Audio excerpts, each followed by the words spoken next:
ወይኔ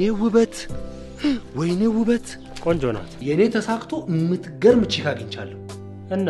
ጭቅጭቅን ምክርን ምናምን ይስልችት ብሎናል አሁን እሱ ልጀምርብኝ ነው አንተም መምከር ማለት ድንጋይ ላይ ውሃ ማፍሰስ ስለሆነ መቼም አላደርገውም አኛኛኛኛ እኔ ምንም ስልኬስ ያ ልጅ ነው የወሰደው ተው በቃ በሳደቡ አይጠቅምም አየ የሀብታም ልጅ ስልክን የሚያክል ነገር ጥላ በቃ ዝም ብለሽ እየናፈቅሽኝ ነው እንዴ የምረን ያው የሥራ ጉዳይ ባህሪውን ታውቂዋለሽ አይደል በእግርህ ከምትሮጥ ከኔ ጋር ሮጥ ብለህ የምታገኘው አይበልጥም እንደዚህ አይነት ቦታ አምጥቼ ሰው አደረኩክ በጣም ይቀናል መጠርጠርስ 100,000 ብር ያስፈልገናል ምን 100,000 ማለት ምን ማለት ነው አውቀሽዋል እነዚህ የለመዱ ሿሿ ሰሪዎች ናችሁ ስላችሁ እኮ አልሰማ ብላችሁ አዎ በእናትህ ቀሉን ተውና ይልቅ የቤት ኪራዩን ገዛው አንተ ግን የሆንክ ነፍስ ነገር ነህ አንቺ ወተት ጥቁር ነው ብትይኝ እንኳን አምንሻለሁ ይሄ ጋጠ ወጥ ባህሪህን ተው ውሻ